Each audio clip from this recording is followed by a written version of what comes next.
Assalamualaikum warahmatullahi wabarakatuh. Di sini saya Muhammad Asyari dengan NIM 2424252050. Kelas TIA ini menjelaskan pengalaman saya tentang beberapa poin untuk requirement Smart City. Poin yang pertama, kemudahan akses informasi. Untuk kemudahan akses informasi, kita di kampus saya ada wifi untuk seluruh mahasiswa untuk mengakses segala informasi yang diperlukan, dan sudah cukup bagus. Cuman ada beberapa kendala yang dimiliki pada kampus saya. Apa kendala tersebut dalam mengakses informasi tersebut? Yang pertama, kampus saya kan kelas saya berada di tingkat 3. Nah, kendala yang saya alami adalah terkadang wifi itu putus nyambung di lantai 3, di mana saya kelas di situ. Teknologi apa yang menjadi solusi untuk kendala tersebut? Mungkin dari prodi atau kampus bisa menambahkan wifi repeater. Fungsinya apa? Mengambil sinyal wifi dari router utama dan memancarkan ulang. Nah, kelebihannya adalah mudah digunakan, cukup colok ke stop kontak dan konfigurasi cepat, terus cocok untuk ruangan atau bangunan yang memiliki banyak tembok dan lantai yang berbeda. Poin yang kedua, layanan prima, efektif, efisien, dan cepat. Layanan pertama, berikan contoh layanan kampus atau layanan publik yang menurut Anda sudah efektif dan cepat. Menurut saya, layanan yang diberikan oleh prodi saya itu cukup bagus, khususnya layanan pembayaran praktikum mahasiswa cukup baik, layanan cepat, yang melayani juga ramah. Terus layanan tersebut berhasil. Apa yang membuat layanan tersebut berhasil? Layanan tersebut berhasil karena kerja dari TU yang bagus. Terus bagaimana sistem digital dapat membantu mempercepat dan meningkatkan efisiensi layanan tersebut? Mungkin dari prodi TI bisa membuatkan aplikasi atau web yang dapat menampilkan pembayaran dan membayar langsung lewat online agar TU bisa memberikan nota bukti pembayaran saat mahasiswa memintanya. Poin ketiga, ada paperless dan ramah lingkungan. Saya akan menceritakan pengalaman terkait penggunaan kertas di layanan administrasi di kampus.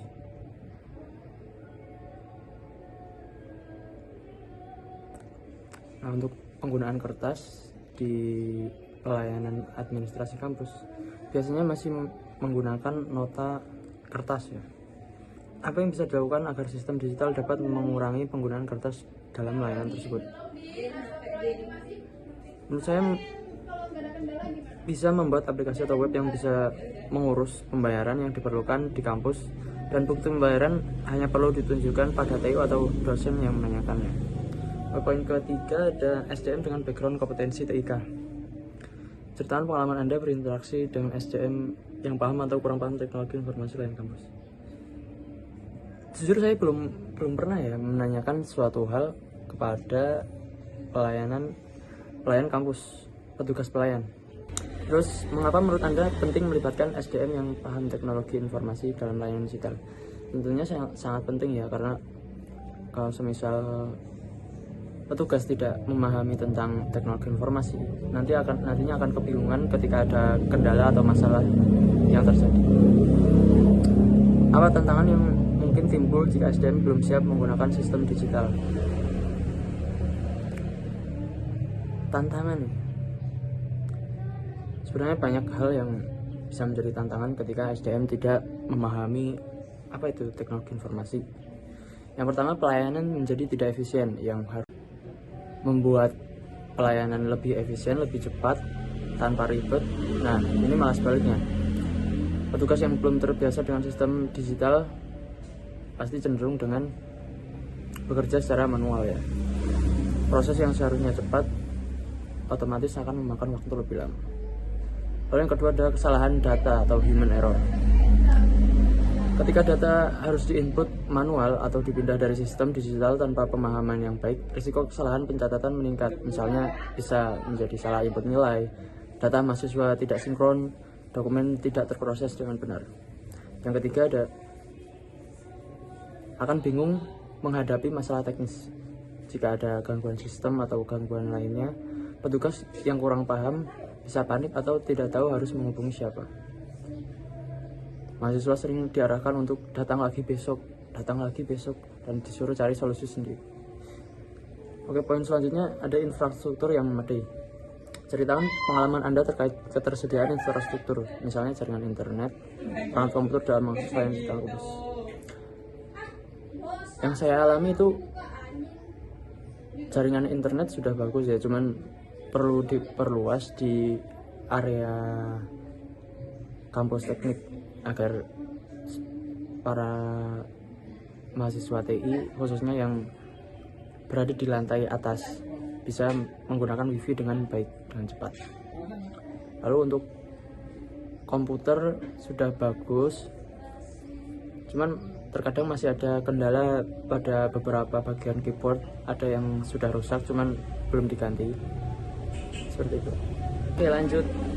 Infrastruktur dasar apa yang harus disiapkan agar sistem digital dapat berjalan dengan baik di kampus? Yang pertama mungkin wifi ya. Untuk wifi bisa diperluas area jangkauannya agar semua yang berada di kampus dapat mengakses wifi dengan baik dan cepat. Lalu ada hardware yang perlu digunakan, mungkin komputer ya, komputer dan keyboard, mouse harus selalu dicek saat semua kelas sudah berakhir agar tidak ada kendala yang mungkin seperti yang saya alami. Beberapa keyword di keyboardnya itu terkadang bisa kita mengklik B tapi keluarnya A, terus kadang ada juga yang tidak bisa diklik tapi tidak keluar.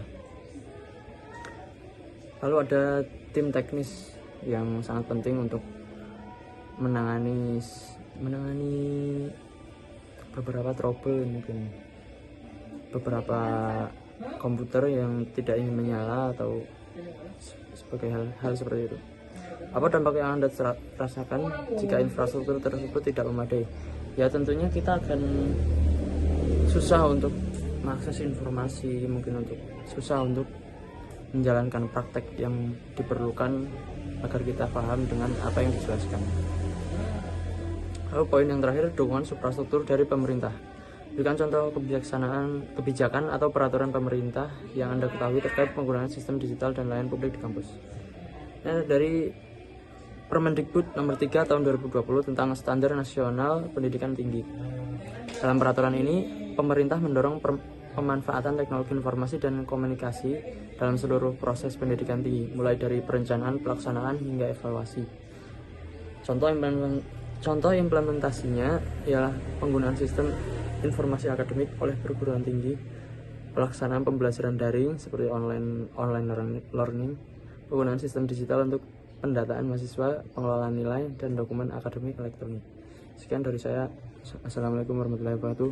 Jangan lupa like, share, komen, dan subscribe.